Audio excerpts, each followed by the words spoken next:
Il y a des matins où Paris ressemble à une promesse, tenue à moitié. Le ciel du 12e arrondissement, ce lundi de novembre, était d'un gris sourd, presque tendre, comme une vieille couverture posée sur les toits. Camille Moreau avait quitté l'appartement d'Ivry-sur-Seine à 6h40, les cheveux encore humides sous l'écharpe bordeaux qu'elle enroulait toujours 2 fois autour du cou, son sac sur l'épaule avec le même geste automatique de quelqu'un qui ne s'appartient plus tout à fait depuis longtemps. Le passe Navigo contre le portique, le RER B, puis le changement à Nation.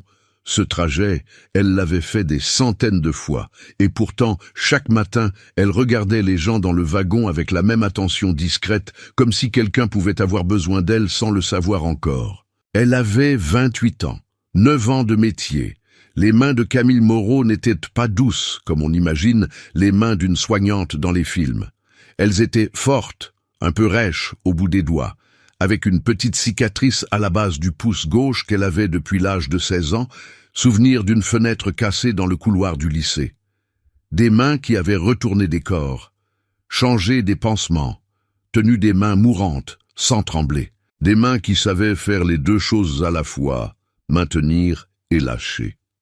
La maison de retraite Saint-Vincent sentait le café chaud et la cire de parquet, comme tous les matins. Madame Colette, à la réception, lui avait fait un signe de tête en levant son mug, rituel immuable, depuis 7 ans. Camille avait enfilé sa blouse blanche dans le vestiaire, rangé son manteau sur le cintre numéro 17 et vérifié son planning pour la journée. 4 résidents le matin, 2 visites à domicile l'après-midi. Le mardi et le jeudi, elle allait rue de la Pompe, dans le 16e arrondissement, chez monsieur Édouard Lambert. Depuis 4 ans. Elle ne pensait pas à lui comme à un travail.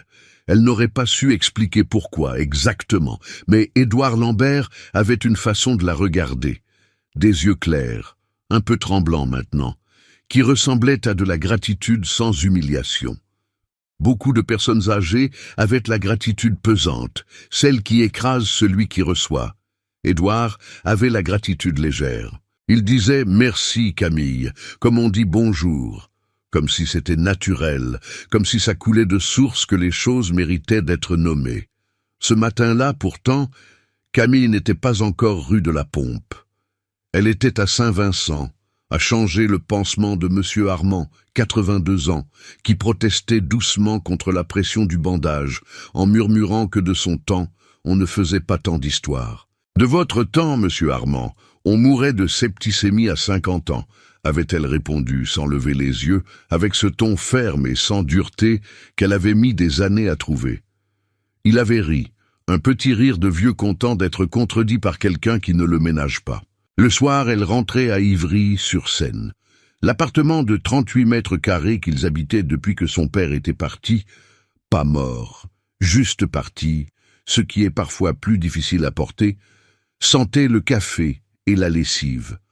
Sa mère, Madeleine, était dans le fauteuil près de la fenêtre, la main droite posée sur le genou dans la position qu'elle avait maintenant tout le temps. Cette main qui ne répondait plus comme avant depuis l'accident à l'usine il y avait 5 ans. Les doigts légèrement recroquevillés, immobiles. Madeleine cousait encore de l'autre main, lentement, avec une précision obstinée. Les rideaux de cretonne à fleurs qu'elle avait faits pour les fenêtres de la cuisine. Camille ne pouvait pas les regarder sans ressentir quelque chose qui était à la fois de la fierté et une douleur sourde. Lucas était sur la table de la salle à manger, ses cours de formation d'auxiliaire de soins étalés devant lui, avec cette concentration maladroite des gens qui apprennent la nuit après avoir travaillé la journée. Il avait levé les yeux quand elle était entrée.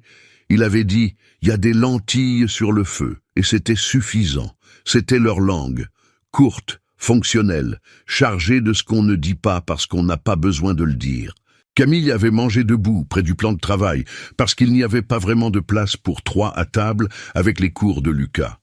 Elle avait regardé sa mère, qui la regardait aussi, et Madeleine avait dit « Le médecin a rappelé ».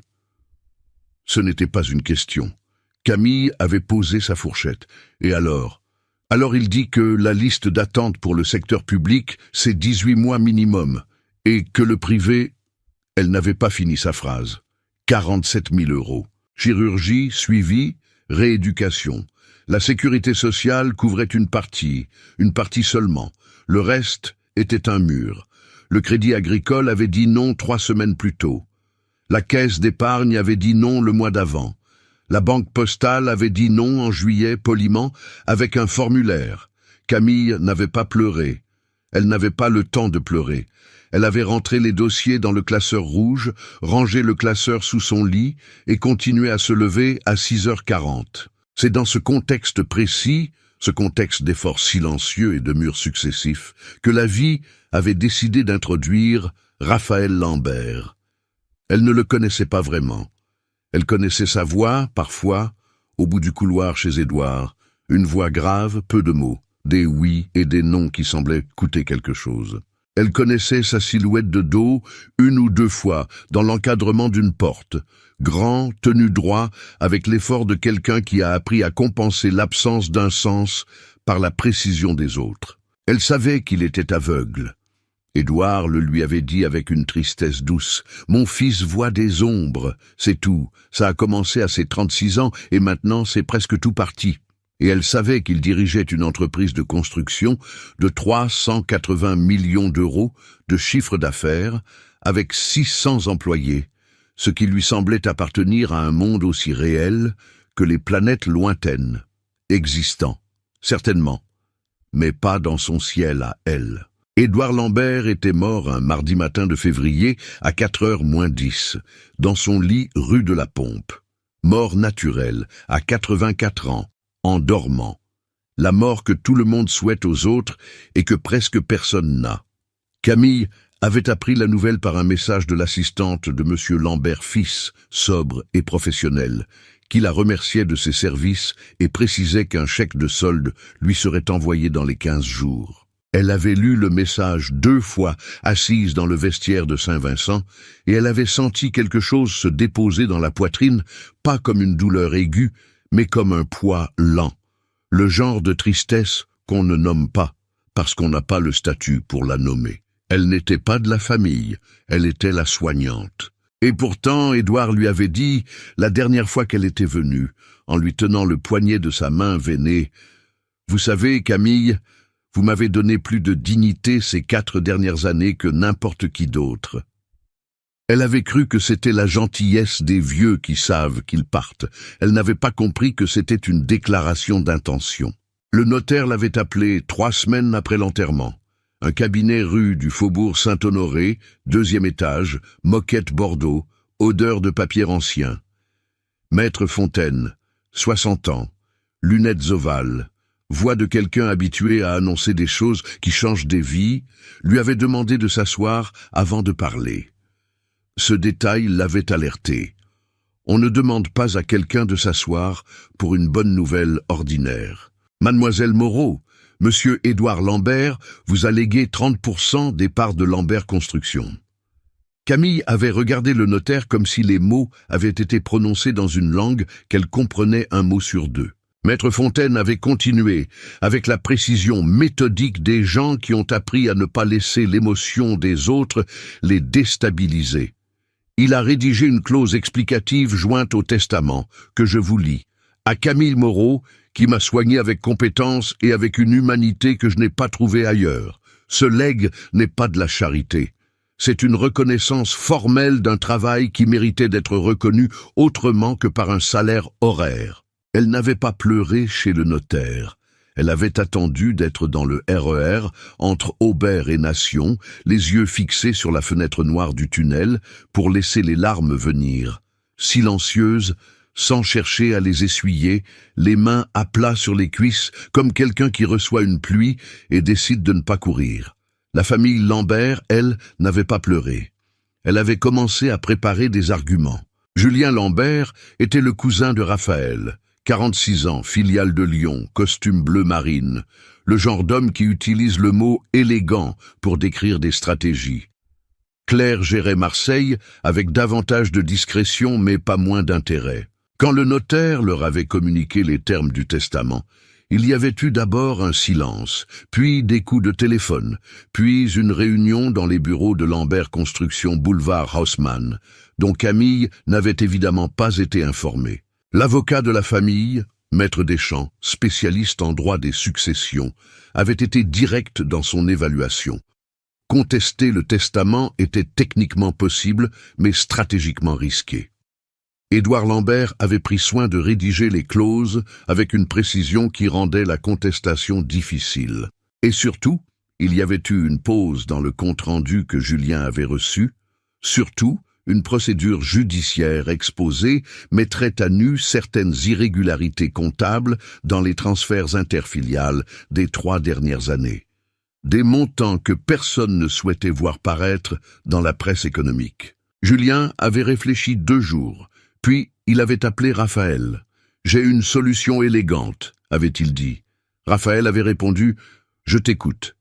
Et pendant que Julien parlait, Raphaël était resté immobile dans son fauteuil de la couverture du 16e arrondissement, les yeux ouverts sur rien, ou plutôt sur les formes floues de lumière que son cerveau assemblait encore en quelque chose de vaguement reconnaissable, comme une pièce, comme des fenêtres, comme le jour. Elle entre dans la famille, légalement. Les 30% restent dans le groupe. Le testament est honoré sans scandale. Silence. Tu veux que j'épouse la soignante de mon père? Ce n'était pas une question.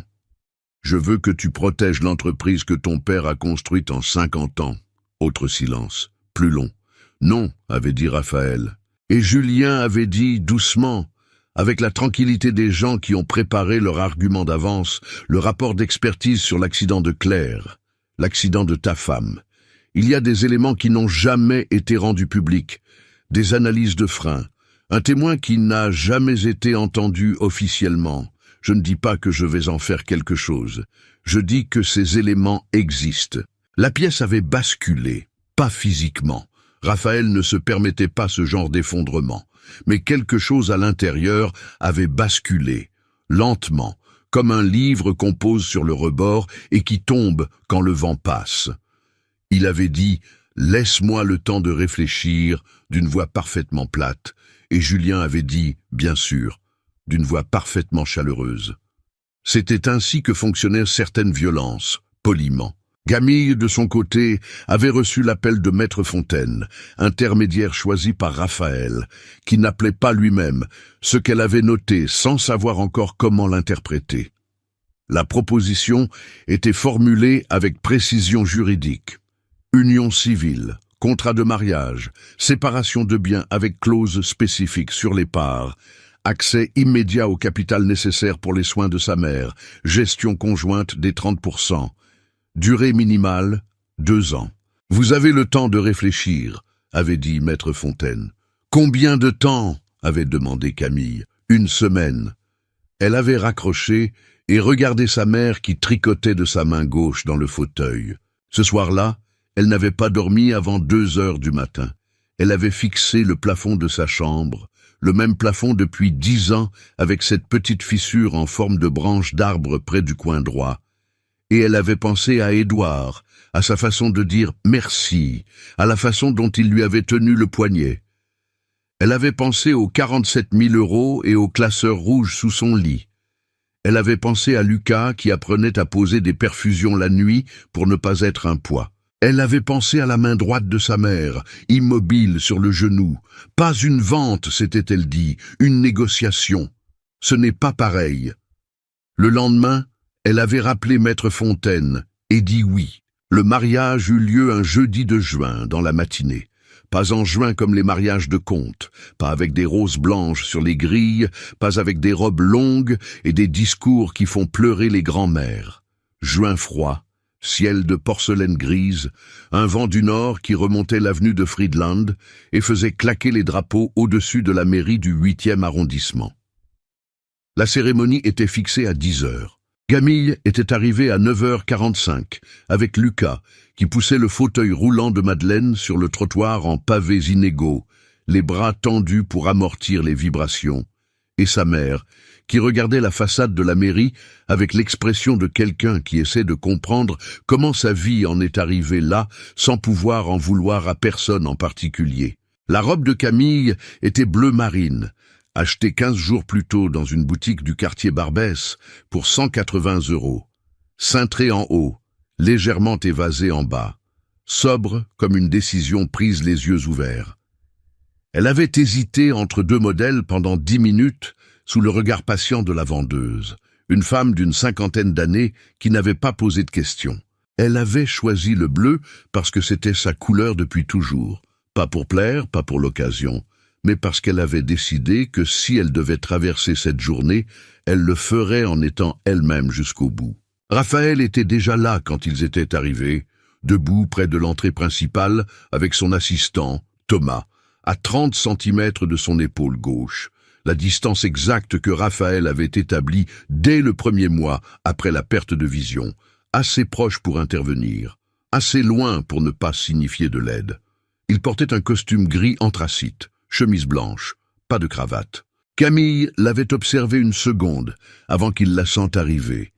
Sentir n'était pas un mot métaphorique avec Raphaël Lambert. C'était une réalité fonctionnelle. Il percevait les présences par le déplacement de l'air, par les sons de pas, par l'ensemble des informations que ses autres sens avaient appris en 7 ans de cécité progressive, à compiler en quelque chose d'assez précis pour naviguer dans le monde sans s'excuser. Elle s'était approchée et avait dit simplement « Bonjour ». Il avait tourné la tête dans sa direction avec une précision qui l'avait légèrement surprise, comme si le son de sa voix avait suffi à le calibrer. « Bonjour », avait-il répondu. 2 syllabes plates, neutres. Thomas avait regardé Camille avec l'expression professionnelle des gens payés pour ne rien laisser paraître. Puis Camille avait fait quelque chose qu'elle n'avait pas planifié, ou plutôt quelque chose qu'elle avait fait d'instinct parce que c'était pratique et que sa formation de soignante avait gravé en elle certains réflexes plus profonds que la pensée consciente. Elle avait posé sa main sur l'avant-bras de Raphaël, fermement, et dit « La salle est au premier étage, il y a 11 marches et une rampe à droite. » Thomas avait légèrement tressailli. Raphaël ne laissait généralement pas les inconnus le guider, mais Raphaël n'avait pas reculé. Il avait posé la main sur le bras de Camille, accepté le contact et marché avec elle vers les marches. Ce n'était pas un geste romantique. C'était un geste de soignante, précis, sans condescendance, sans l'hésitation maladroite de ceux qui ont peur de mal faire. Raphaël le savait, et c'est précisément pour ça que quelque chose dans sa poitrine avait commencé à se déplacer lentement, comme un meuble qu'on déplace dans une pièce sombre. On ne sait pas encore où il va aller, mais on sait qu'il a bougé. Il avait reconnu sa main, pas d'une façon vague, d'une façon précise, physique, irrécusable. Cette pression particulière sur l'avant-bras, ferme sans pincer, accompagnant sans diriger, il l'avait connue dans le couloir de l'appartement rue de la Pompe, quand il entendait son père parler à voix haute dans sa chambre, et que parfois, en passant, il s'arrêtait sans savoir pourquoi. La voix d'abord, il avait reconnu la voix à la mairie quand elle avait dit « Bonjour », une voix qui portait sans forcer, qui n'avait pas la douceur performative de ceux qui parlent aux malades, qui n'avait pas non plus la distance clinique de ceux qui ont trop longtemps travaillé dans les soins. Une voix honnête. Son père l'avait dit une fois, sans savoir que Raphaël se trouvait dans le couloir. Cette fille a la voix la plus honnête que j'ai jamais entendue. Et le parfum, léger, presque rien, pas de marque identifiable, quelque chose de simple, peut-être du savon ordinaire, peut-être juste elle. Il l'avait associée pendant 4 ans au mardi et au jeudi dans le couloir rue de la Pompe, aux saisons qui changeaient dehors, pendant qu'à l'intérieur son père vieillissait avec quelqu'un à côté de lui pour que ça se passe avec dignité. La cérémonie dura 12 minutes.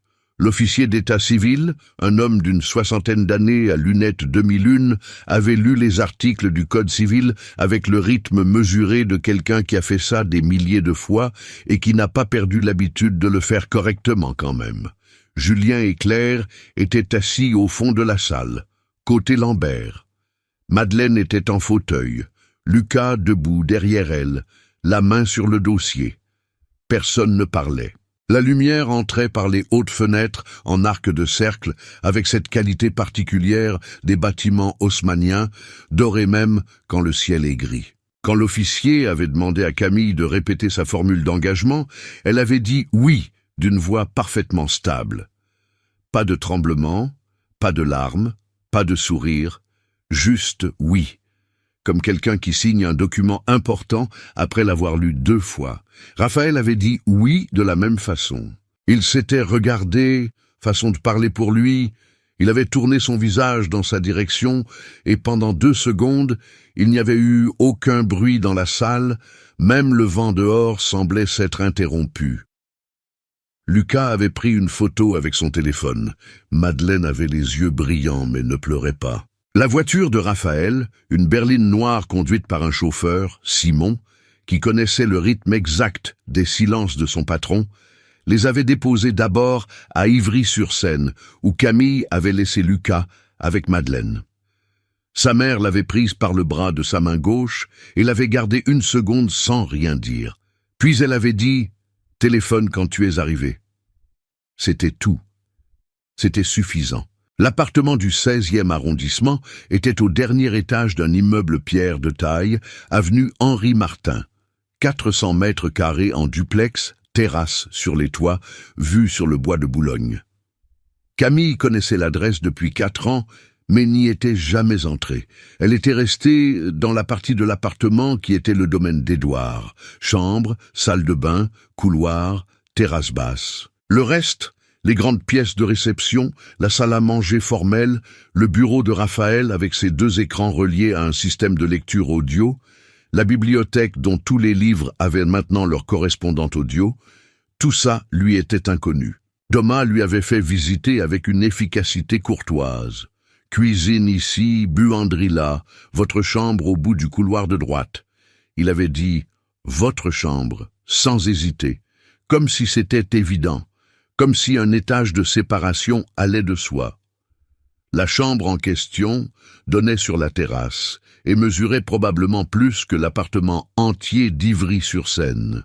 Camille avait posé ses 2 valises sur le parquet clair, s'était assise sur le bord du lit avec la conscience aiguë de ce qu'elle était en train de faire, et avait commencé à défaire ses affaires avec les gestes méthodiques de quelqu'un qui s'ancre dans le concret pour ne pas se perdre dans l'abstrait. Raphaël était apparu dans l'encadrement de la porte. Pas guidé par Thomas, seul, sa main gauche effleurant le mur du couloir avec la légèreté d'une habitude. Il s'était arrêté au seuil. Il n'était pas entré. « Vous pouvez dormir ici », avait-il dit. « Je dors dans le bureau quand je travaille tard. C'est souvent. » Camille avait levé les yeux. « Il y a assez de chambres dans cet appartement pour loger une équipe de football. Ce n'est pas nécessaire. » Silence. « Comme vous voudrez. » Il n'avait pas bougé pour autant. Elle avait replié une blouse, en avait commencé une autre. La pluie avait commencé dehors, légère, un bruit de feuilles froissées sur la vitre de la terrasse. « Je dois vous dire quelque chose », avait dit Raphaël.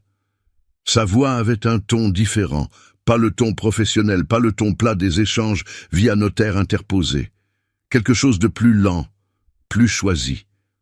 Camille avait posé la blouse. « Je vous écoute. » Il avait respiré une fois, pas profondément, juste le genre de respiration qu'on prend avant de dire quelque chose qu'on ne peut pas reprendre une fois dit. « Je sais qui vous êtes. » Camille avait congelé. Pas métaphoriquement, physiquement, ses mains s'étaient immobilisées sur le tissu, son dos s'était légèrement raidi, son regard avait fixé le milieu de la pièce sans voir. Dans sa tête, plusieurs choses s'étaient produites simultanément. La peur que ça signifie quelque chose de mauvais, une manipulation, un dossier constitué sur elle. Et en même temps, autre chose, une intuition qui n'avait pas encore de forme, une sensation de déjà nommé. Raphaël avait continué du même pas lent. « Vous avez soigné mon père pendant 4 ans, j'habitais dans cet appartement. Quand vous veniez, vous parliez avec lui dans sa chambre, je vous entendais du couloir. » Une pause. Vous ne saviez pas que j'étais là. Mais j'étais là. Camille n'avait pas dit un mot. Il avait continué. Je vous ai reconnu aujourd'hui, à la mairie, quand vous m'avez pris le bras. La façon dont vous avez fait ça, ferme, sans hésiter, sans me demander si j'avais besoin d'aide. Comme si c'était évident, comme si vous l'aviez déjà fait. Il s'était arrêté. Parce que vous l'aviez déjà fait, d'une certaine façon, avec lui. La pluie continuait sur la vitre. La blouse était toujours dans les mains de Camille, froissée là où elle l'avait serrée sans s'en rendre compte. Elle avait mis plusieurs secondes avant de parler, et quand elle avait parlé, sa voix n'avait pas tremblé, mais elle était plus basse qu'habituellement. Est-ce que ça change quelque chose? Raphaël avait réfléchi, vraiment réfléchi. Elle le voyait à la façon dont son visage restait immobile, mais tendu, comme quelqu'un qui cherche une réponse honnête plutôt que commode. « Je ne sais pas encore », avait-il dit. Et l'honnêteté de ça, pas « non, bien sûr », pas « cela ne vous regarde pas », mais simplement « je ne sais pas encore », l'avait désarmé d'une façon qu'aucune déclaration d'intention n'aurait pu faire. Elle avait repris ses affaires. Il était resté encore quelques secondes dans l'encadrement, puis s'était retourné et était parti dans le couloir, sa main gauche retrouvant le mur avec la même légèreté. Elle l'avait entendu s'éloigner, puis la porte du bureau se fermait doucement. Camille s'était assise sur le bord du lit, la blouse sur les genoux, les yeux sur les lumières de Paris qui commençaient à s'allumer dans le soir mouillé. Elle avait pensé à son père, à elle, l'homme qui n'était pas mort mais qui était parti, et à qui elle n'avait jamais demandé si c'était douloureux pour lui aussi. Elle avait pensé à Édouard, qui lui avait tenu le poignet et dit « Tu m'as donné de la dignité ». Elle avait pensé à cet homme dans le couloir qui l'écoutait parler avec son père sans qu'elle le sache, pendant 4 ans. Pas une vente, s'était-elle rappelée. Une négociation. Mais les négociations, parfois, finissent par ressembler à autre chose. Les premiers jours dans l'appartement de l'avenue Henri Martin ressemblèrent à une chorégraphie apprise séparément par 2 danseurs qui ne se sont jamais rencontrés. Chacun connaissait ses pas, mais la question de l'espace commun restait entière. Camille avait ses habitudes de soignante. Elle rangeait, elle anticipait, elle réorganisait par réflexe. Et elle avait dû désapprendre tout ça, ici, parce que Raphaël savait exactement où étaient ses affaires. Pas approximativement. Exactement. La tasse à café à gauche de la machine, à 20 centimètres du bord du plan de travail. Le téléphone sur le côté droit du bureau, à 2 doigts de l'équerre du plateau. Les médicaments dans le tiroir du haut de la salle de bain, rangés dans un ordre précis qu'elle avait failli perturber le 2e matin, en reposant un flacon à la mauvaise place. Elle s'en était rendue compte à la façon dont Raphaël avait ouvert le tiroir, tendu la main vers le 2e flacon et s'était immobilisé une demi-seconde. Ce silence infime de quelqu'un qui reçoit une information inattendue et la traite avant de réagir. Il n'avait rien dit. Elle avait dit « J'ai déplacé le sirop, je l'ai remis, mais peut-être pas exactement au même endroit. Montrez-moi où vous le mettez normalement. » Il avait posé le flacon à 7 centimètres plus à droite. Elle avait dit « D'accord » et n'avait plus jamais touché à l'ordre du tiroir. Ce fut la première règle tacite. Il y en eut d'autres, établies sans négociation formelle, juste par l'observation et l'ajustement mutuel. Camille ne déplaçait rien sans le dire. Raphaël ne présumait pas qu'elle avait besoin d'aide pour naviguer dans l'appartement. Elle était adulte et capable. Quand ils se croisaient dans le couloir, elle annonçait sa présence d'une syllabe ou d'un bruit léger, pas par excès de précaution, mais parce qu'elle comprenait la logique sensorielle de son environnement. Quand il était au téléphone dans le bureau, elle faisait le tour par la cuisine pour ne pas passer devant la porte, pas par déférence. Par pragmatisme, le même pragmatisme qui lui avait appris, en 9 ans de métier, que le respect de l'espace d'autrui est la forme la plus concrète de considération. Thomas, lui, observait tout ça avec une neutralité professionnelle légèrement troublée. Il avait travaillé pour Raphaël Lambert depuis 4 ans, depuis juste après que la vision avait complètement disparu, et il n'avait pas vu beaucoup de personnes s'adapter à cet appartement avec cette fluidité-là. La plupart des gens qui entraient ici, collaborateurs, avocats, membres de la famille, se comportaient d'une de 2 façons. Soit ils surcompensaient, parlaient trop fort, expliquaient trop, traitaient Raphaël comme quelqu'un dont la cécité rendait toute interaction potentiellement fragile. Soit ils allaient à l'opposé et faisaient semblant que rien n'était différent, ce qui finissait toujours par créer des malentendus. Camille faisait ni l'un ni l'autre. Elle parlait normalement. Elle ne décrivait pas ce qui n'avait pas besoin d'être décrit, et quand quelque chose devait être dit pour des raisons pratiques, Elle le disait clairement, sans enrobage. La deuxième semaine, un lundi matin, elle avait pris le métro jusqu'à la maison de retraite Saint-Vincent pour sa journée de travail. Elle avait maintenu ses heures au EHPAD pendant la période de transition pour la sécurité du revenu et parce qu'elle n'était pas femme à abandonner des résidents pour des raisons personnelles. Madame Colette l'avait regardée arriver comme si elle attendait quelque chose. Et Camille lui avait souri de la façon dont on sourit à quelqu'un qui a envie de poser des questions, mais se retient par politesse. Elle avait enfilé sa blouse, pris son planning et s'était occupée de ses résidents avec la même attention du lundi que du jeudi. C'est dans le vestiaire, en fin de journée, que sa collègue Nadia, 34 ans, originaire de Vitry, qui soignait avec une efficacité sèche et un humour de cuisine qui coupait toute sentimentalité, l'avait attrapé par le bras. « Alors, c'est quoi ce truc ?» Camille avait dit « C'est compliqué ». Nadia avait dit « Je vois bien que c'est compliqué. T'as les yeux d'une fille qui dort dans une chambre à 400 € le mètre carré et qui se demande si elle a le droit d'être là. » Camille avait ri, un vrai rire, le premier depuis des jours, court et sincère. C'est à peu près ça. « Ta mère ?» avait demandé Nadia, plus doucement. « La chirurgie est programmée dans 6 semaines. » Nadia avait hoché la tête lentement, sans commentaire superflu. C'était ce qu'elle aimait chez Nadia. Elle savait quand les choses méritaient le silence. Le soir, Camille était rentrée avenue Henri Martin. Raphaël était dans la cuisine, ce qui l'a surpris légèrement, parce qu'il prenait généralement ses repas servis par l'équipe de la maison, dans la salle à manger ou devant son système audio dans le bureau. Là, il était assis à la table de la cuisine, grande table de bois clair, prévue pour les employés de maison, pas pour lui. Il avait une tasse de café entre les mains. La cafetière sur le plan de travail était encore chaude.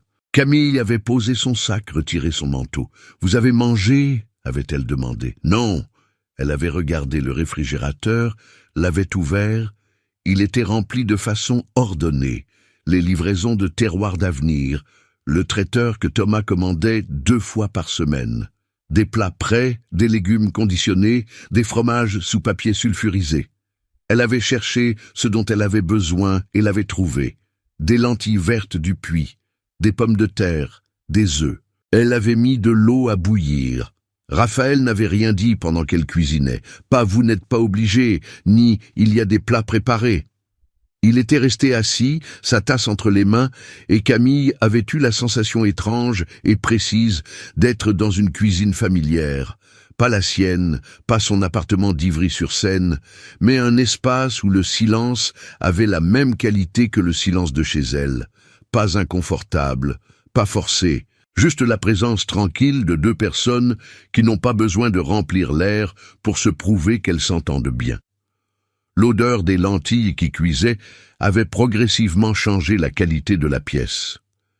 L'appartement de Raphaël Lambert sentait le propre, le bois ciré, le café, des odeurs d'espace maîtrisées. Cette odeur-là, de légumes qui mijotent dans un fond de bouillon avec du laurier et un peu de thym, était d'une autre nature. Camille s'en rendit compte à la façon dont Raphaël avait légèrement redressé la tête, les narines imperceptiblement dilatées. Pas un geste exagéré, juste le mouvement infime d'un corps qui reçoit une information et la traite. Elle avait fait 2 assiettes, posé la sienne en face de lui, la sienne de son côté et s'était assise. Il n'y avait pas eu de protocole. Pas « servez-vous, je vous en prie », ni « je ne veux pas vous déranger ». Elle avait posé l'assiette là où il pourrait la trouver sans tâtonner, à la place exacte où se trouvait sa tasse quelques minutes plus tôt. Et il l'avait attrapée sans hésiter. Ils avaient mangé en silence pendant un moment. Les lentilles étaient simples, pas une recette élaborée, pas une de ces préparations de chefs qui cherchent à impressionner, juste de la chaleur, de la texture, le goût net du légume avec un filet d'huile d'olive et une pincée de sel. Raphaël avait mangé lentement. Camille avait regardé par la fenêtre de la cuisine, les lumières de Paris entre les arbres du bois de Boulogne. Puis Raphaël avait dit doucement « Ça fait longtemps que je n'ai pas mangé comme ça ». Elle n'avait pas demandé ce que « comme ça » voulait dire. Mais elle avait compris, comme ça, à table, avec quelqu'un. dans une cuisine et non une salle à manger, avec des lentilles faites sur un feu plutôt qu'un plat livré dans un contenant recyclable. Pas de service, pas de placement, pas de distance mesurée entre les gens et leur assiette. Elle avait dit, après un moment, « Mon père mangeait toujours dans la cuisine aussi. Ma mère mettait une nappe en plastique à carreaux rouges sur la table. Il disait que les grandes tables de salle à manger servaient à montrer aux autres qu'on avait réussi sa vie et que lui n'avait personne à impressionner. » Raphaël avait écouté sans l'interrompre. « Il est mort ?» avait-il demandé. Elle avait répondu calmement. « Non, il est parti. » Silence. « C'est différent », avait-il dit. « Oui », avait-elle dit, « c'est différent. » Ce ne fut pas une grande confidence, ce n'était pas une scène de révélation. C'était juste deux personnes à une table de cuisine, mangeant des lentilles dans un appartement de l'avenue Henri Martin, échangeant quelques phrases sur leur père. Mais Camille remarqua, en débarrassant les assiettes, que quelque chose avait légèrement changé dans la façon dont Raphaël tenait ses épaules. Moins haut, moins verrouillé, comme quelqu'un qui expire sans s'en apercevoir. Les semaines suivantes installèrent d'autres habitudes. Raphaël partait tôt dans les bureaux boulevard Haussmann. Thomas l'accompagnait. Simon conduisait. Le système fonctionnait avec la précision d'une mécanique bien huilée. Il rentrait en général vers 19h, parfois plus tard. Camille avait ses journées à Saint-Vincent, ses visites à domicile, et le soir elle lisait dans la chambre ou préparait ses dossiers de gestion. Parce qu'être copropriétaire à 30% de Lambert Construction signifiait, dans les termes du contrat, participer à certaines réunions trimestrielles, accéder aux rapports financiers, donner un avis consultatif sur la division logement social que la direction développait depuis 2 ans. Elle avait commencé par lire les rapports, tous, pas en diagonale, en entier, avec un surligneur, en notant les questions dans un carnet à spirale qu'elle avait acheté chez le tabac du coin. Au bout de 3 semaines, elle avait une liste de 22 questions précises sur la division logement assisté, dont certaines concernaient des choix architecturaux qu'aucun des directeurs n'avait apparemment remis en question depuis l'origine du projet. Un soir, Raphaël l'avait entendu dans le couloir. Il entendait toujours quand quelqu'un se déplaçait dans l'appartement par une cartographie sonore qu'il avait développée sur 7 ans. « Vous travaillez tard », avait-il dit depuis l'encadrement du bureau. « Je lis les rapports de la division logement », avait-elle répondu. Silence. Et sa voix avait quelque chose d'attentif, de différent du ton habituel. « J'ai des questions. » « Lesquelles ?» Elle avait regardé son carnet. 22 pour l'instant. Il y avait eu un silence plus long, puis quelque chose qui ressemblait à un demi-sourire dans la façon dont il avait dit « Je vous envoie l'accès au système audio demain matin. Certains rapports existent en version dictée. » Ce ne fut pas une déclaration. Ce ne fut pas un geste romantique. C'était juste quelqu'un qui prenait quelqu'un d'autre au sérieux. Camille perçut la différence entre les deux. Et cette différence valait, dans sa propre hiérarchie des valeurs, beaucoup plus qu'un compliment. La chirurgie de Madeleine eut lieu un jeudi du mois d'août, à la clinique de la Muette dans le 16e. Chirurgien de la main spécialisé, équipe de rééducation fonctionnelle, protocole privé en complément de la prise en charge partielle de la sécurité sociale. Camille y avait assisté autant que possible, présente dans la salle d'attente de 6 heures du matin jusqu'à ce que Madeleine sorte de l'anesthésie en fin d'après-midi, les yeux encore flous, cherchant sa fille du regard avant de pouvoir poser sa main gauche sur l'avant-bras de Camille et de dire d'une voix encore cotonneuse « Ça s'est passé comment ?»« Bien, maman. Tout s'est bien passé. » Lucas était là aussi, en veste de travail parce qu'il avait demandé une permission d'absence à son employeur pour la journée et n'avait pas eu le temps de se changer. Il avait regardé sa mère dans le lit médicalisé et avait avalé en sèche, les mâchoires serrées, les yeux brillants, et Camille lui avait mis la main sur l'épaule 2 secondes, juste 2 secondes. Ce soir-là, en rentrant avenue Henri Martin très tard, elle avait trouvé Raphaël debout dans la cuisine. Il ne faisait rien. Il était là, debout, la main posée sur le bord du plan de travail, visiblement en train d'attendre. Elle avait allumé la lumière. Réflexe inutile pour lui, mais les vieilles habitudes résistent, et avait dit « Elle est sortie du bloc.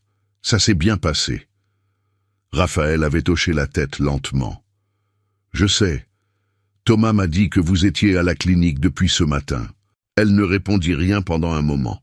Puis, vous avez attendu. La question était sortie sans qu'elle puisse vraiment la retenir. Il n'avait pas répondu directement. Il avait dit « Il y a du pain sur la planche du milieu et du fromage sous la cloche à gauche. Vous n'avez probablement pas mangé depuis ce matin. » Pas une réponse. Mais elle avait compris que c'en était une.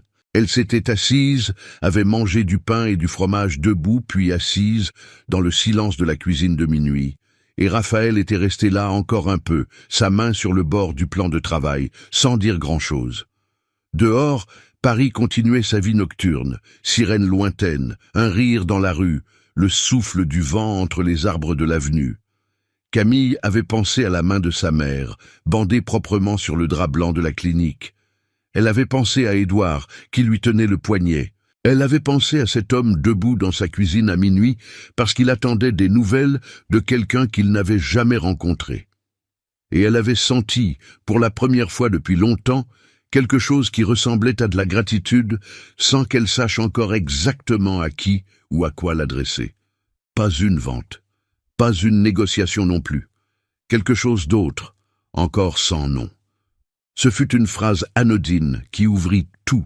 Un vendredi soir de septembre, Raphaël était rentré plus tard que d'habitude, presque 22 heures, Simon qui déposait, Thomas qui accompagnait jusqu'à l'ascenseur puis repartait, le bruit sourd de la porte palière qui se fermait dans le couloir. Camille était dans la bibliothèque, un livre sur les genoux. Victor Hugo, Les Misérables, édition de poche qu'elle avait depuis le lycée, la couverture décollée au dos. Elle avait entendu Raphaël entrer, traverser le couloir, s'arrêter à l'entrée de la bibliothèque. Il avait dit « Vous lisez ?» Elle avait répondu « Oui ». Il avait dit, avec ce ton qui n'était pas encore tout à fait de la demande, mais qui n'était plus non plus une simple observation. Mon père me lisait à voix haute, les derniers mois. Ses yeux fatiguaient trop pour les livres. Camille avait levé la tête. « Je sais.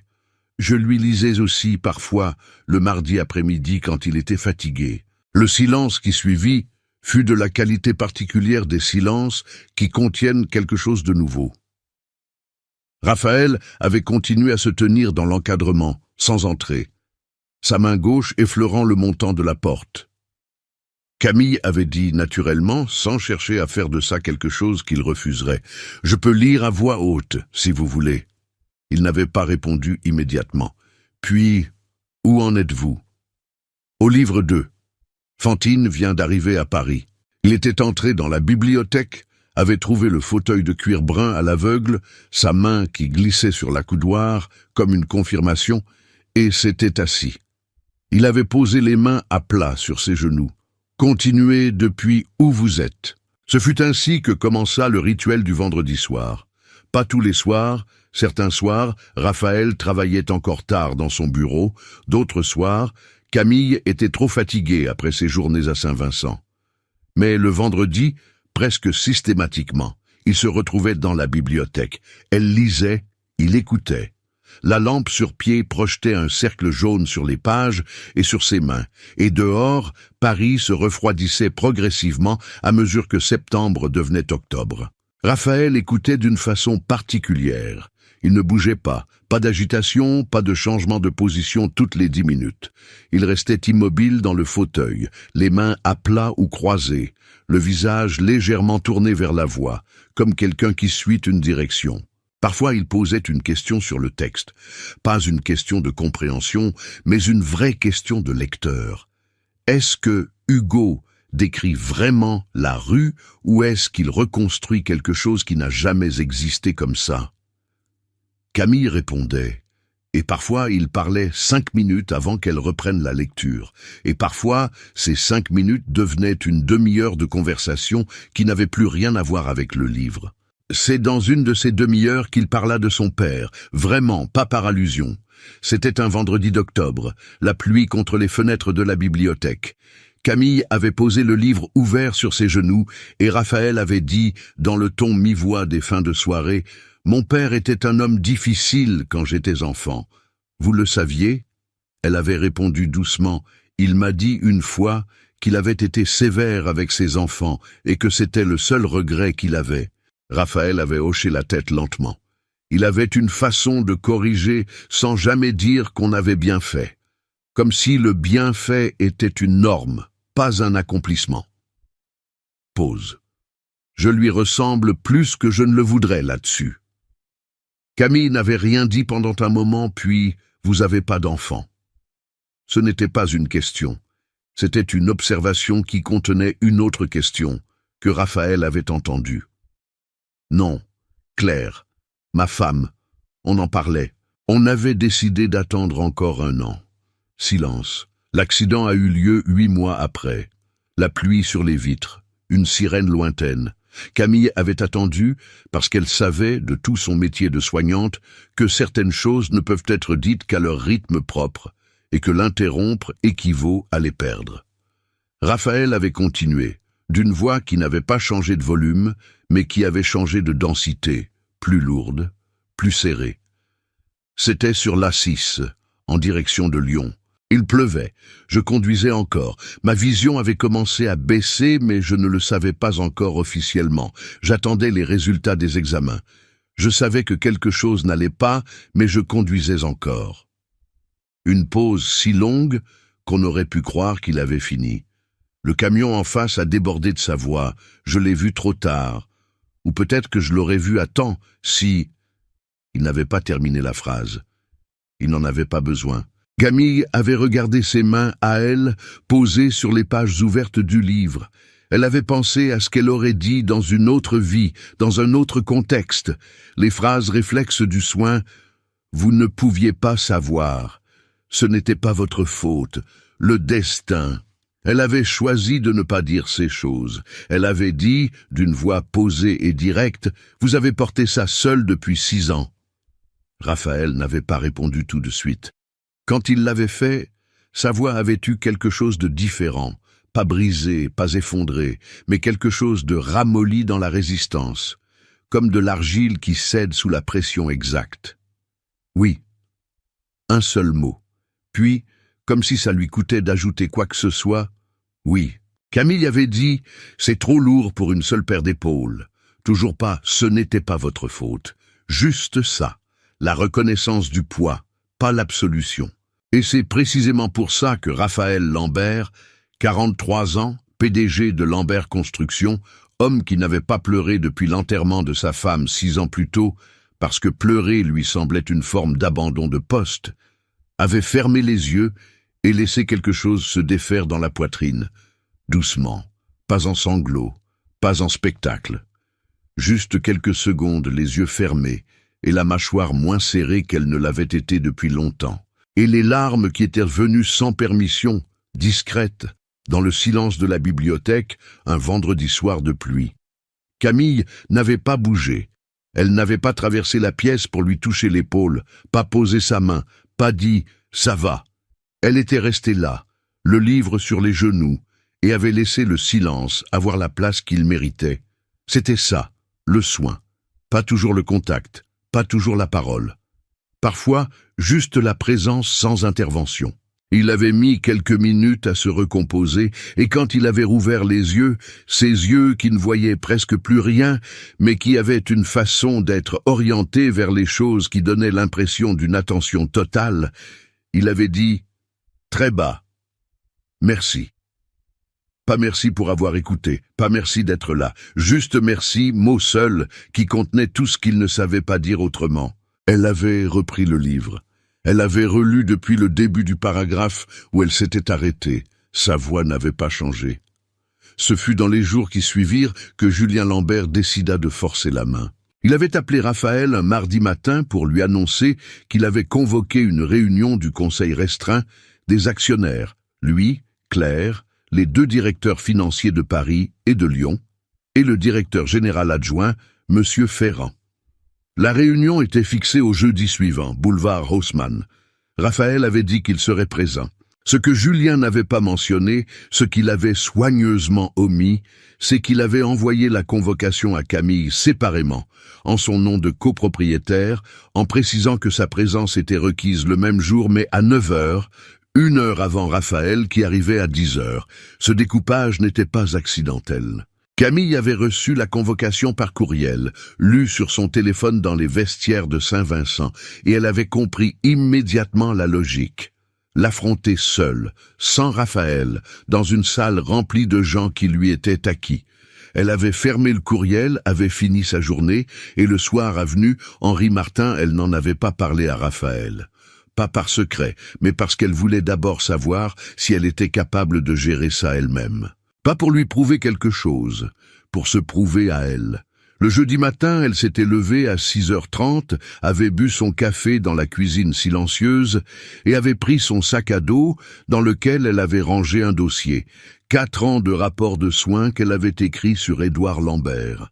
Chaque visite, chaque médicament, chaque rendez-vous médical, chaque modification d'état de santé. Chaque conversation significative, consignée avec la précision d'une professionnelle qui sait que les dossiers de soins sont des documents légaux. Elle les avait tous gardés, par habitude professionnelle, parce qu'on lui avait appris dès la première année de formation qu'une soignante sans trace écrite n'existe pas juridiquement. Elle avait pris le métro jusqu'à Saint-Lazare, changé pour la ligne 9, et était arrivée boulevard Haussmann à 8h50. La salle de réunion du 3e étage du siège de Lambert Construction était vitrée sur un côté, longue table en chêne clair, 8 chaises, vue sur les toits du 8e arrondissement.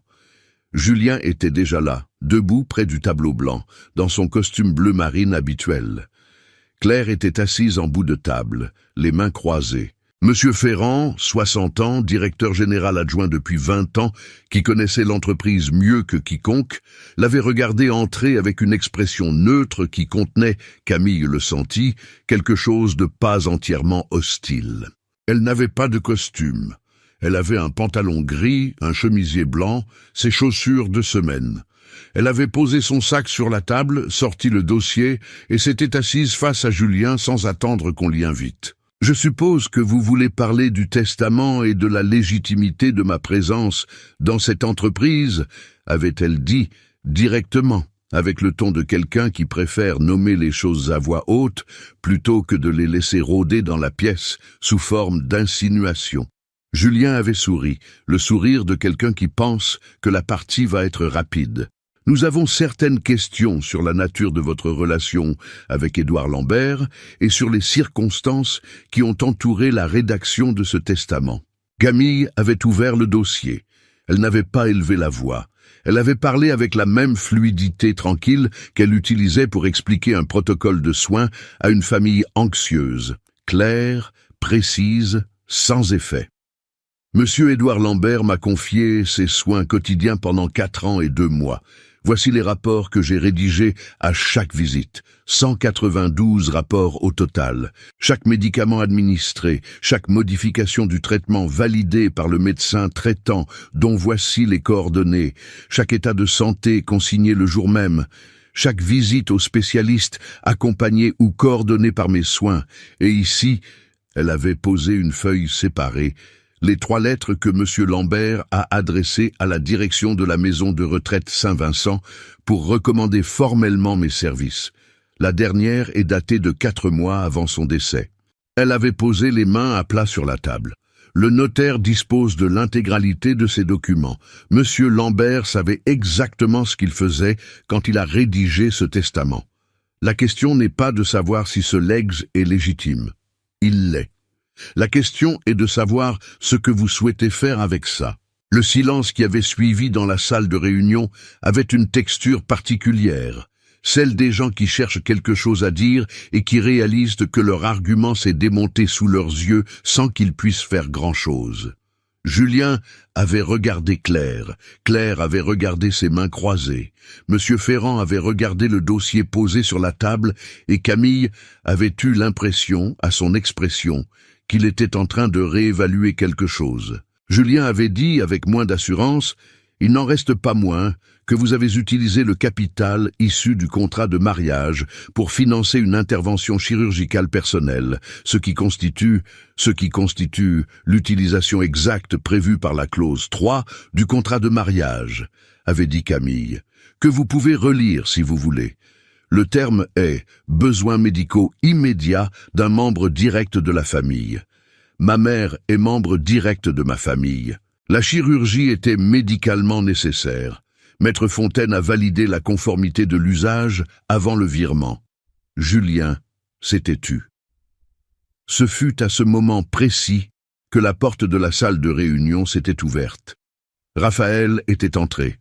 Thomas derrière lui, à 30 centimètres de l'épaule gauche. Il était 10h moins 5. Camille avait levé les yeux. Raphaël avait tourné son visage vers la table, vers les présences qu'il percevait dans la pièce, et avait dit d'une voix parfaitement plate, « La réunion était à 10h. » Julien avait dit, « Nous avions quelques points préliminaires à... » « Non, » avait dit Raphaël. Un seul mot, qui ne laissait aucune place. Il avait trouvé la chaise au bout de la table. Thomas avait effleuré son coude une seconde pour lui indiquer la direction, et s'était assis. Il n'avait pas encore dit un mot à Camille, ne l'avait pas regardé, mais il était là et sa présence dans la pièce avait changé quelque chose de fondamental dans l'équilibre de la salle. La réunion dura encore 40 minutes. Raphaël n'éleva pas la voix une seule fois. Il n'en avait pas besoin. Sa voix plate et précise avait cette qualité particulière des gens qui ont appris à ne pas gaspiller le registre émotionnel, à garder la pression constante plutôt que de la relâcher en éclats. Il avait demandé à Ferrand de présenter les chiffres du trimestre. Ferrand l'avait fait avec la neutralité professionnelle de quelqu'un qui comprend que la géographie de la pièce vient de se réorganiser. Julien avait tenté 2 fois de revenir sur le sujet du testament. 2 fois Raphaël avait dit « ça suffit » sur ce point, avec le ton d'un homme qui ferme une porte et met la clé dans sa poche. À la fin, quand les directeurs financiers étaient sortis et que Ferrand avait refermé son dossier, Raphaël avait dit, sans que personne ait demandé, « Madame Moreau-Lambert est copropriétaire à 30% de cette entreprise conformément au testament légal de mon père et au contrat de mariage enregistré en bonne et due forme. Toute convocation qui la concerne se fait avec ma connaissance préalable. Toute réunion à son sujet se tient en ma présence. » Et Julien, il avait tourné son visage vers son cousin avec cette précision d'orientation qui donnait toujours l'impression d'un regard direct. « Si tu décides d'aller plus loin dans cette direction, je mandate Maître Deschamps pour revoir chaque ligne de comptabilité des filiales de Lyon et de Marseille des 5 dernières années. Nous savons tous les deux ce qu'il va trouver. » Un silence. Je ne répéterai pas. Julien avait dit oui, d'une voix sans couleur. Claire n'avait rien dit. Ils étaient partis ensemble, côte à côte, dans le couloir, sans se retourner. Et Camille avait entendu le bruit de leurs pas s'éloigner sur le parquet du 3e étage de Lambert Construction avec le sentiment précis que cette direction-là était fermée. Pas pour toujours, peut-être, mais pour longtemps. Dans la salle vide, Thomas était sorti discrètement pour passer un appel. Raphaël était resté assis, les mains à plat sur la table. Camille n'avait pas encore dit un mot depuis qu'il était entré. Elle avait commencé à ranger le dossier dans son sac à dos avec des gestes méthodiques. Raphaël avait dit, sans se retourner dans sa direction, « Comment vous avez eu les lettres de recommandation ?» Camille avait répondu, « Je les ai gardées, par habitude professionnelle. On nous apprend en formation que les documents écrits sont la seule trace qui compte vraiment. » Une pause. Votre père était du même avis. Il m'avait dit une fois que les gens qui gardent leurs papiers dorment mieux que les autres. Raphaël avait eu ce léger mouvement du visage. Pas tout à fait un sourire, mais quelque chose dans cette direction, quelque chose de reconnaissable à la façon dont la tension se retirait autour de sa bouche. C'est tout lui. Puis il avait dit, plus bas, « Vous auriez pu me dire pour cette réunion. » Camille avait fermé son sac. « Je sais. Pourquoi vous ne l'avez pas fait ?» Elle avait réfléchi une vraie seconde avant de répondre. Pas pour trouver la bonne formulation, mais parce que la vraie réponse méritait d'être dite correctement. parce que j'avais besoin de savoir que je pouvais y aller seul. Le silence avait duré. Puis Raphaël avait dit, d'une voix qui n'avait plus rien de plat, et je pouvais. Il n'avait pas dit bravo, il n'avait pas dit bien sûr que vous pouviez. Il avait juste hoché la tête lentement, comme quelqu'un qui enregistre une information et lui donne la place qu'elle mérite dans sa représentation du monde. Les semaines qui suivirent furent différentes dans une façon difficile à nommer précisément. Quelque chose avait changé dans la texture des soirées, pas dans les faits. Les faits restaient les mêmes, les lectures du vendredi, les dîners parfois dans la cuisine, les matins où leurs trajets se croisaient dans le couloir, mais quelque chose dans l'air entre eux avait perdu de sa prudence, pas de la distance. La distance avait été fonctionnelle depuis le début, utile, respectée de part et d'autre. C'était autre chose qui changeait, une légèreté nouvelle. La façon dont Raphaël posait parfois une question sur sa journée, pas « comment ça s'est passé » de politesse, mais une question précise sur quelqu'un qu'elle lui avait mentionné la semaine d'avant.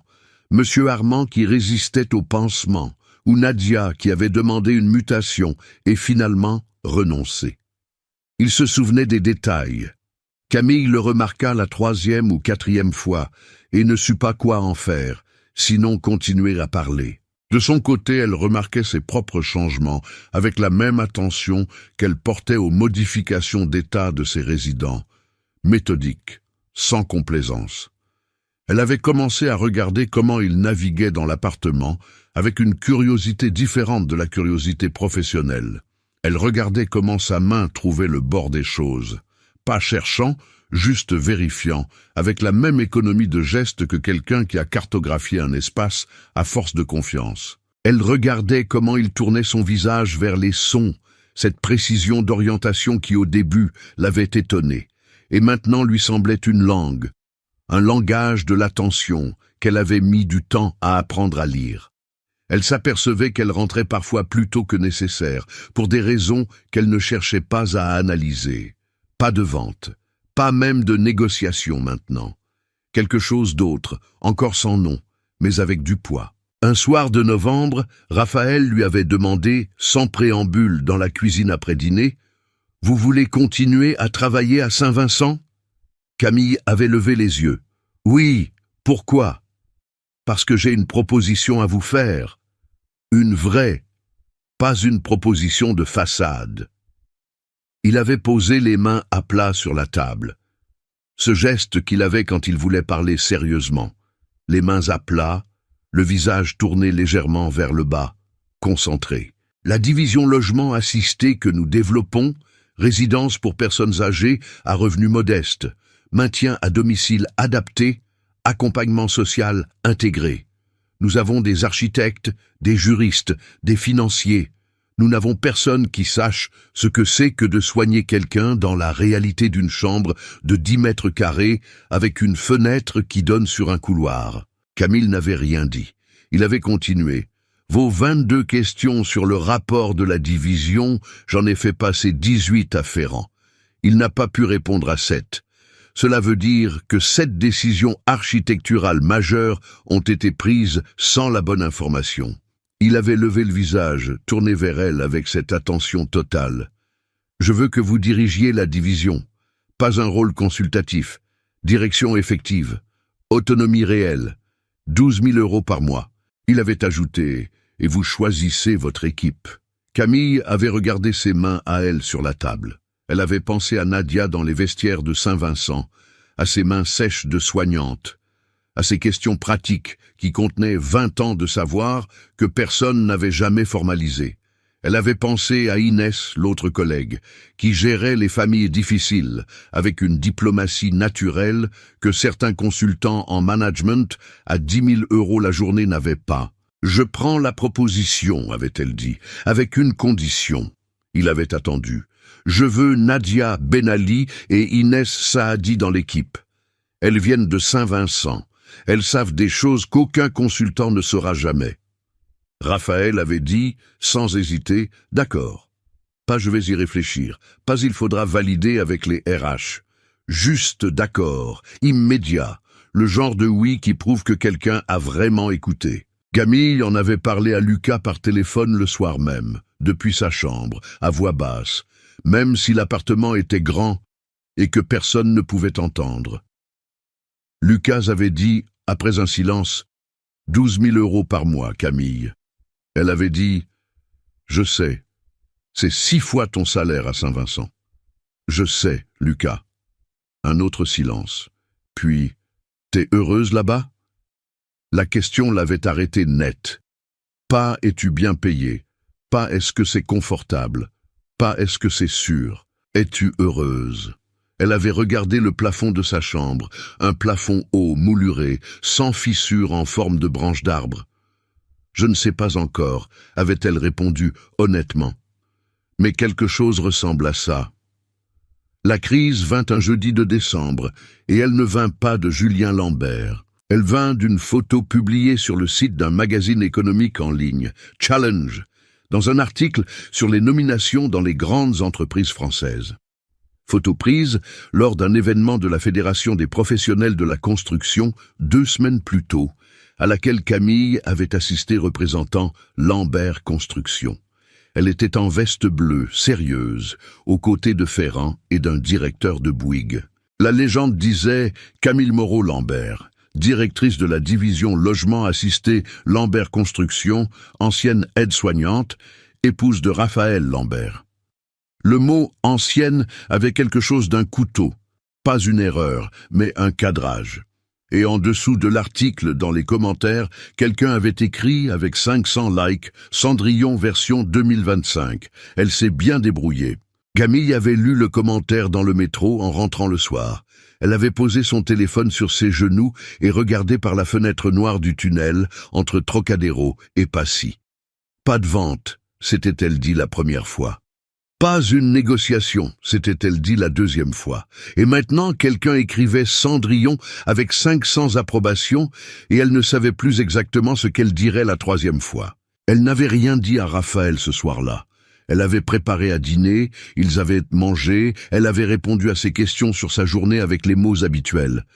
Mais quelque chose en elle s'était refermé, légèrement, comme une fenêtre qu'on tire sans claquer, la prudence revenue, le calcul de la distance. Le lendemain soir, vendredi, il avait demandé si elle lisait. Elle avait dit oui, s'était installée dans la bibliothèque, avait ouvert Les Misérables au chapitre de la semaine. Elle avait lu 2 pages, puis avait posé le livre. Quelqu'un a écrit sur Internet que je suis Cendrillon. Elle n'avait pas su pourquoi elle disait ça. Peut-être parce que le tenir dans la gorge toute une journée avait suffi. Raphaël avait dit, sans bouger, « Et ça vous affecte ». Ça m'affecte que des inconnus résument 4 ans de travail et une décision adulte en un mot de conte de fées. Oui. Sa voix était plus sèche qu'elle ne l'aurait voulu.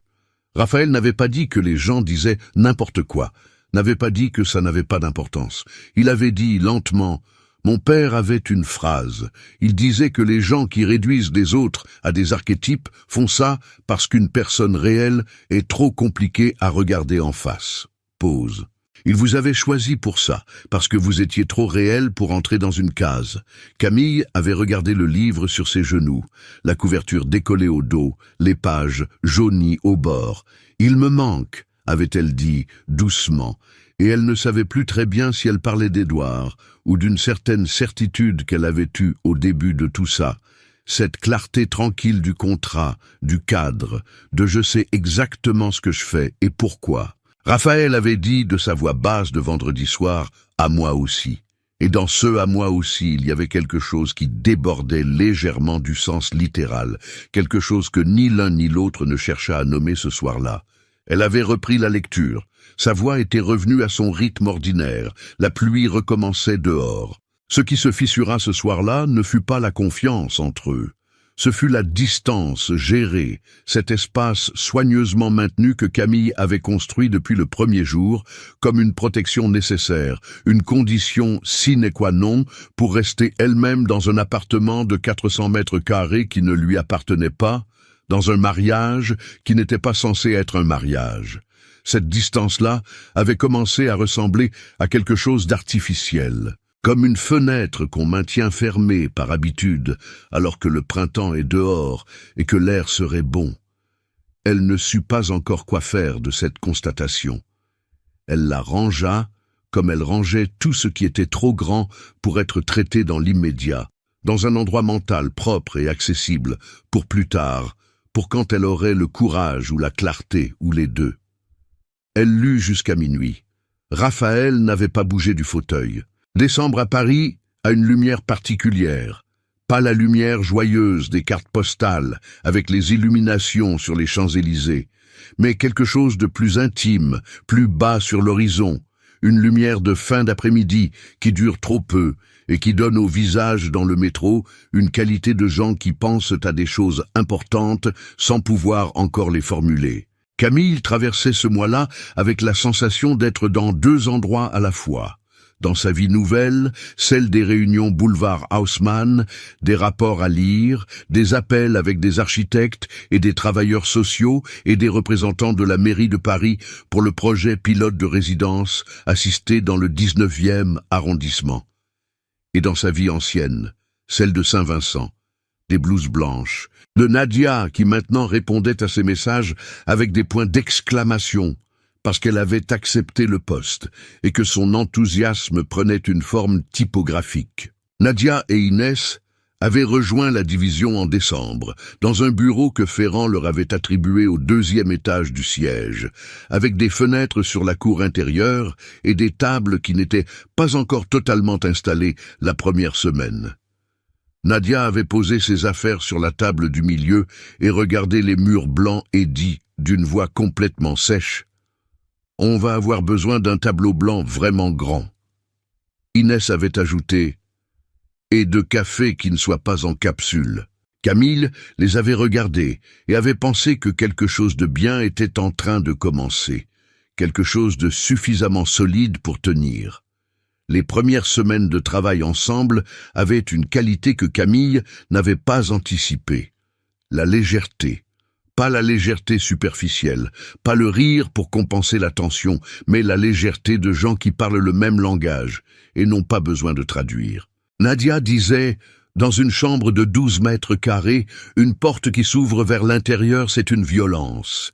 Et les architectes prenaient note, légèrement déstabilisés d'entendre quelqu'un nommer une réalité qu'ils avaient dessinée sans jamais l'habiter. Inès apportait les familles dans les discussions, pas comme des données statistiques, mais comme des gens concrets avec des horaires de bus et des enfants à l'école et des impossibilités pratiques que personne dans une salle de réunion habillée en costume n'avait jamais considérées. Camille coordonnait.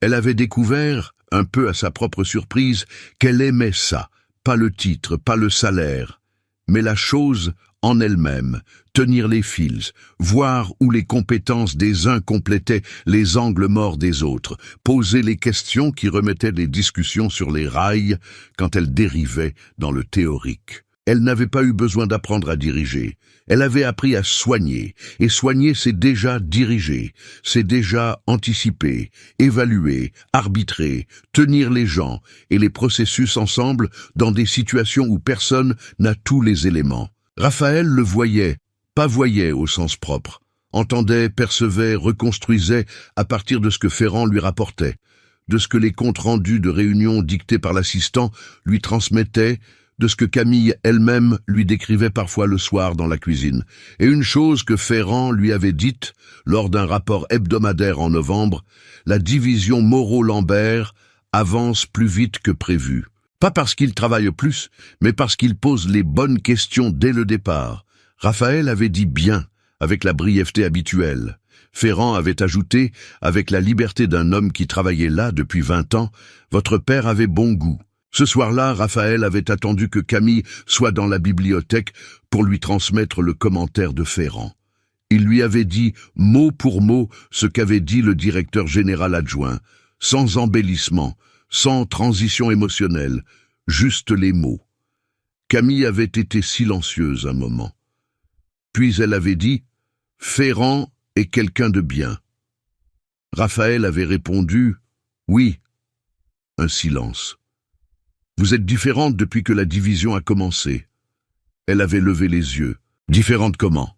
Il avait réfléchi.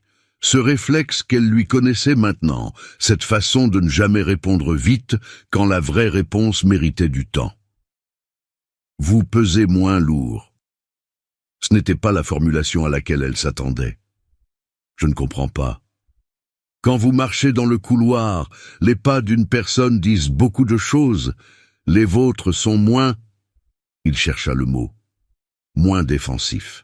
Camille avait regardé ses mains, elle avait pensé à l'article de Challenge, aux commentaires Cendrillon, au fait qu'elle avait quand même passé 2 jours à peser chaque geste dans cet appartement, chaque phrase, chaque décision, avec la conscience aiguë d'être regardée et jugée et réduite.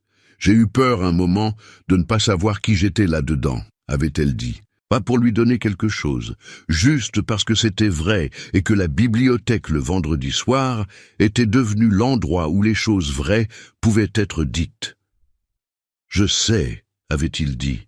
« Je l'entendais. » Un silence. « Vous savez maintenant ?» Elle avait réfléchi une vraie seconde, mieux qu'avant.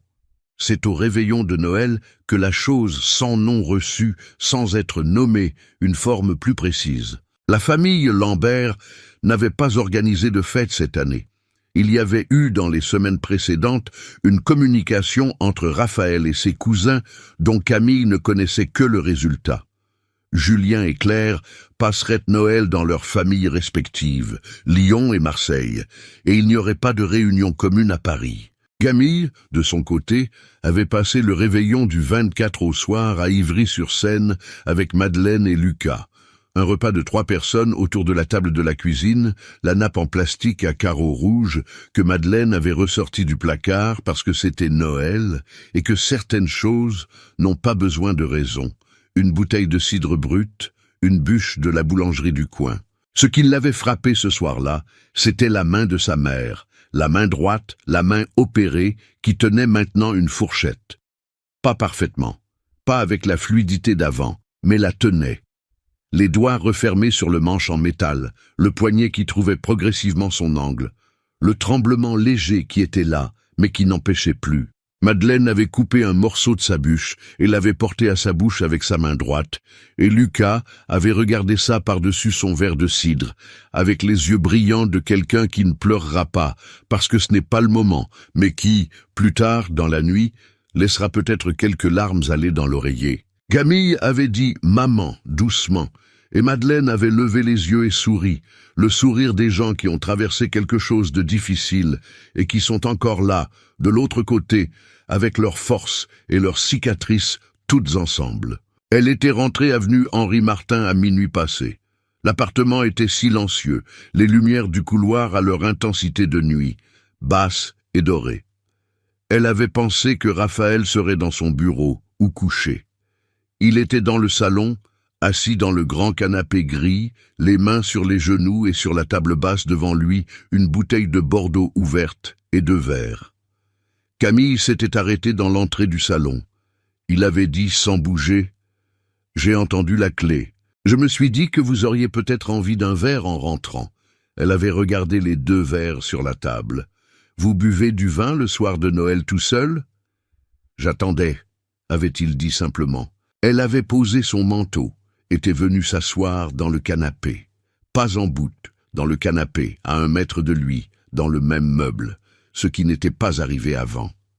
Il avait tendu la main vers la table, avait trouvé la bouteille, avait versé les 2 verres avec la précision d'un homme qui connaît ses gestes et avait tendu le verre vers elle, tendu dans la bonne direction, vers sa présence. Elle l'avait pris de ses doigts, et pendant une demi-seconde, leurs mains s'étaient croisées, ses doigts à elle qui recevaient le verre, ses doigts à lui qui le lâchait, et aucun des deux n'avait bougé pendant cette demi-seconde. Puis, elle avait le verre, lui avait les mains sur les genoux, et Paris dehors était silencieuse, comme Paris ne l'est presque jamais. La nuit de Noël, cette trêve urbaine. « Comment va votre mère ?» avait-il demandé. « Elle a mangé sa bûche avec la main droite », avait dit Camille. Une pause. « Toute seule ?»« Toute seule. » Le silence qui suivit avait la texture d'une chose accomplie. Pas une grande victoire, pas un miracle, mais quelque chose de réel, de construit à force de patience et de courage, et de chirurgie, et de mois de rééducation. « C'est bien », avait dit Raphaël. Et dans ces deux mots-là, il y avait quelque chose qui n'était pas de la politesse, quelque chose qui ressemblait à de la joie pour quelqu'un d'autre, ce sentiment particulier qu'on ne peut pas feindre parce qu'il n'a aucune utilité stratégique. Ils avaient bu le Bordeaux en parlant. Pas de l'entreprise, pas du projet dans le 19e, pas de Julien ni de contrat. Ils avaient parlé de Noëls. Raphaël avait dit que quand il était enfant, son père décorait l'arbre lui-même, tous les ans, avec un sérieux architectural qui faisait que les boules n'étaient jamais en grappe, mais distribuées selon des règles d'équilibre visuel qu'il avait apparemment intégrées depuis l'enfance. « Et maintenant, vous n'avez plus d'arbres », avait dit Camille. « Je n'ai plus la vision pour les apprécier. Un arbre de Noël ne se regarde pas seulement, » avait-elle dit. « Il sent le pain. Il fait un bruit quand on touche les branches, et si vous avez des vraies bougies, il y a une chaleur particulière à 1 mètre. » Un silence. « Mon père me disait ça, » avait dit Raphaël, d'une voix douce comme du bois qui cède.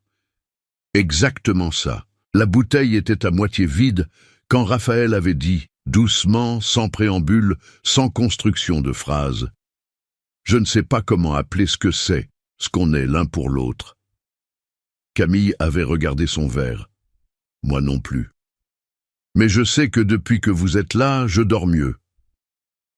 Il avait dit ça avec le même ton qu'il aurait eu pour annoncer une donnée comptable, factuelle, sans effusion. Peut-être justement pour ça, ça l'avait atteinte d'une façon qu'une grande déclaration n'aurait pas pu. Pas « je suis amoureux de vous », pas « vous avez changé ma vie ». Juste « je dors mieux ». Comme si le sommeil était la vérité la plus honnête qu'il pouvait offrir. Camille avait posé son verre sur la table. Elle avait dit, après un moment, « Votre père m'avait dit une fois que vous ne dormiez plus depuis l'accident, que vous travailliez jusqu'à 3 heures du matin pour ne pas avoir à rester allongé dans le noir sans faire rien. » Elle avait senti Raphaël changer légèrement, imperceptiblement, la façon dont un corps absorbe quelque chose qu'il ne savait pas que l'autre savait. « Il vous a dit beaucoup de choses, » avait-il dit, mi-voix. « Il était fier de vous, » avait-elle répondu. « Il ne savait pas comment vous le dire, alors il le disait à moi. » Le silence qui suivit fut long et d'une qualité rare. Le silence de 2 personnes qui viennent de se dire quelque chose d'important sans l'avoir dit directement et qui laissent ça exister dans l'air entre eux sans avoir besoin de le saisir tout de suite. Dehors, au loin, des cloches, Saint-Honoré-d'Eylau ou l'église russe de la rue Daru, le son portait dans la nuit de Noël sur une ville endormie. Raphaël avait tourné son visage vers la fenêtre, ce geste qu'il avait quand il écoutait quelque chose dehors, les yeux mi-clos, toute l'attention rassemblée dans les oreilles. Camille l'avait regardé faire, pas comme une soignante qui évalue, pas comme une copropriétaire qui négocie, comme quelqu'un qui regarde un autre être humain et trouve, dans cette observation simple, quelque chose qui ressemble à de la tendresse. Pas de vente, pas de négociation, pas de conte de fées non plus. Quelque chose de vrai, de lent, de construit dans les marges de ce qui avait commencé comme un contrat. Quelque chose qui avait pris la forme de lentilles dans une cuisine, de larmes un vendredi soir de pluie, d'une main sur un verre de Bordeaux la nuit de Noël. Quelque chose qui n'avait pas encore de nom, mais qui, depuis un moment, n'en avait plus vraiment besoin. Janvier arriva avec le froid sec que Paris réserve aux premiers jours de l'année, pas la pluie molle de novembre, pas la grisaille de décembre, mais un froid net, transparent, qui rendait l'air coupant et les ciels bleus avec une précision presque cruelle. Les arbres du bois de Boulogne étaient noirs contre ce bleu, les branches dépouillées dessinant des réseaux fins et exacts comme des plans d'architecte. Camille les regardait le matin depuis la fenêtre de sa chambre, café dans les mains, avant de commencer la journée. Elle avait gardé cette habitude d'Ivry-sur-Seine, regarder dehors avant de faire quoi que ce soit d'autre, comme si la journée avait besoin d'être reçue avant d'être habitée. La division logement assisté avait son premier grand rendez-vous en janvier. Présentation du projet pilote du 19e arrondissement devant la commission urbanisme de la mairie de Paris, salle des délibérations de l'hôtel de ville. Camille avait préparé cette présentation pendant 3 semaines, avec Nadia, Inès et l'architecte principal du projet. Un homme d'une 40aine d'années, prénommé Antoine, qui avait mis du temps à comprendre que « les portes s'ouvrent dans le mauvais sens » n'était pas une remarque esthétique, mais une question de sécurité et de dignité, et qui, une fois qu'il avait compris, avait redessiné 3 étages entiers sans se plaindre. La présentation dura 40 minutes. Camille avait parlé sans notes, pas parce qu'elle voulait impressionner, mais parce qu'elle connaissait le dossier de l'intérieur. De la façon dont on connaît quelque chose qu'on a construit avec ses propres mains. Elle avait parlé de chambres, de couloirs, de lumière naturelle, de ce que signifie pour une personne âgée à revenu modeste d'avoir une fenêtre qui donne sur autre chose qu'un mur. Elle avait parlé des familles, de leurs horaires, de la distance entre les résidences et les lignes de bus. Elle avait parlé du coût humain de l'isolement, pas en termes statistiques, mais en termes concrets. Ceux d'une soignante qui a passé 9 ans à tenir des mains dans des chambres qui sentaient la solitude. La commission avait voté en faveur du projet à l'unanimité. Le président de séance, un homme d'une 60aine d'années au regard attentif, lui avait dit en sortant « C'est rare d'entendre parler d'architecture sociale par quelqu'un qui sait ce que ça veut dire de vieillir sans ressources. » Camille avait dit merci, simplement, et était sortie sur le parvis de l'hôtel de ville, dans le froid de janvier avec Nadia et Inès. Et elles s'étaient regardées toutes les 3 sans rien dire pendant 2 secondes. Puis Nadia avait dit « Bon, on va quand même fêter ça avec un café correct. » Et elles avaient ri. Un rire vrai de gens qui ont travaillé dur sur quelque chose et qui voient que ça tient. Raphaël apprit la nouvelle par Ferrand, qui l'appela dans l'heure. Quand Camille rentra ce soir-là, il était dans la bibliothèque, pas assis dans son fauteuil habituel, mais debout près de l'étagère, la main posée sur les dos des livres, ce geste qu'il avait parfois quand il pensait à autre chose, en faisant semblant de chercher quelque chose. Elle avait posé son sac. Il avait dit « Unanimité ». Ce n'était pas une question. « Unanimité », avait-elle confirmé. Il avait hoché la tête lentement, la main toujours sur les livres. Puis il avait dit, sans se retourner, « Mon père aurait voulu être là. » Camille n'avait pas répondu tout de suite. Puis, il était là d'une certaine façon. C'est lui qui a rendu tout ça possible. Raphaël avait retiré sa main de l'étagère, s'était retourné vers elle, vers sa présence, vers sa voix. « Oui, » avait-il dit, « c'est lui. » Les semaines qui suivirent eurent la texture particulière des choses qui se construisent sans qu'on les surveille.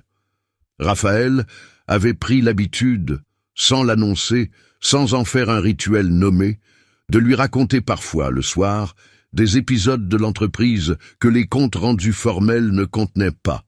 La fois où son père avait refusé un contrat avec un promoteur immobilier parce que le type avait été impoli avec la réceptionniste. La façon dont Lambert Construction avait failli disparaître en 2008 et comment Édouard avait traversé cette période en ne licenciant personne, en se payant lui-même en dernier, en dormant 3 heures par nuit pendant 6 mois.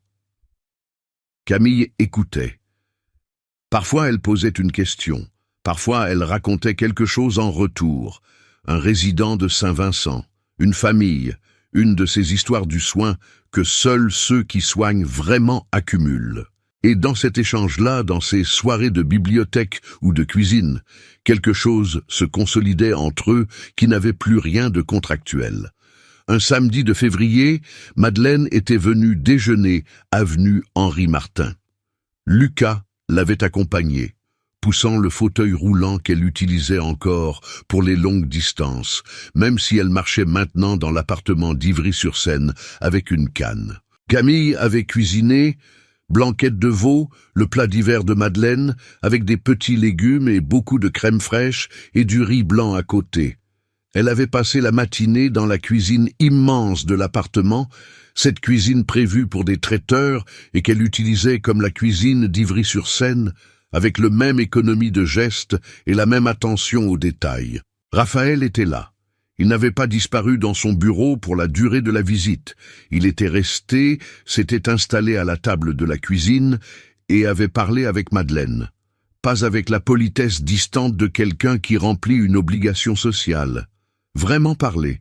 Madeleine qui racontait comment Camille, à 12 ans, avait décidé de recoudre elle-même une jupe déchirée et avait cousu la jambe droite de son pantalon à la jupe sans s'en rendre compte. Raphaël qui écoutait avec cet intérêt sans performance que Camille lui connaissait maintenant. Ce silence attentif d'un homme qui n'a pas besoin de remplir les espaces pour signifier sa présence. Lucas qui observait Raphaël avec la prudence d'un frère cadet. Pas hostile, mais mesurant, évaluant avec la précision de quelqu'un qui aime sa sœur et qui surveille. À un moment, pendant que Camille portait les assiettes, Lucas s'était retrouvé seul avec Raphaël à la table. Madeleine partit aux toilettes, aidée par Camille. Lucas avait dit directement, avec cette franchise abrupte des gens de 20 ans qui n'ont pas encore appris à enrober les choses, elle fait semblant que ça va tout le temps, même quand ça ne va pas. Raphaël avait dit « Je sais ». Lucas avait regardé cet homme qui ne pouvait pas le voir regarder et avait dit « Alors, prenez-en soin ». Raphaël avait répondu d'une voix sans détour « C'est ce que je fais ». Quand Camille était revenue dans la cuisine, Lucas l'avait regardée avec une expression qu'elle connaissait depuis l'enfance. La petite contraction des sourcils qui signifiait « Il est correct » finalement. Elle n'avait rien demandé. Elle avait posé les assiettes et ils avaient mangé tous ensemble. La blanquette chaude dans la cuisine de l'avenue Henri-Martin un samedi de février. Et Madeleine avait dit que la crème était bien dosée, et Raphaël avait dit qu'il était d'accord, et Lucas avait eu l'air d'un homme qui vient de poser un poids qu'il portait depuis un moment. Ce fut un samedi d'avril, 4 mois après le réveillon, 7 mois après le mariage à la mairie du 8e, que quelque chose se dit clairement, enfin, sans détour et sans filet. L'après-midi était doux. Le premier vrai après-midi de printemps, avec cette lumière oblique et dorée qui entre par les grandes fenêtres de la bibliothèque et pose des rectangles nets sur le parquet. Camille lisait depuis 1 heure, les jambes repliées sous elle sur le canapé, Les Misérables presque terminés. Raphaël était dans son fauteuil, les yeux fermés, les mains à plat sur les accoudoirs. L'image exacte de quelqu'un qui écoute de la musique ou un texte, mobilisé tout entier vers Louis. Elle lisait le passage de la mort de Gavroche, et sa voix avait pris, sans qu'elle s'en aperçoive, le ton particulier des passages qui lui coûtent quelque chose. Plus lente, plus tenue, les syllabes données avec un soin supplémentaire. Elle avait fini le chapitre. Elle avait posé le livre, fermé, la main dessus. Dehors, le printemps de Paris, dans les arbres de l'avenue, le son d'une fenêtre ouverte quelque part, des enfants dans la rue. Raphaël n'avait pas bougé. Puis, il avait dit, dans le silence, sans ouvrir les yeux, « Mon père disait que vous aviez la voix la plus honnête qu'il avait jamais entendue. » Camille avait regardé sa main sur la couverture du livre. Elle avait dit, doucement, « Il ne me l'a jamais dit. » Raphaël avait ouvert les yeux.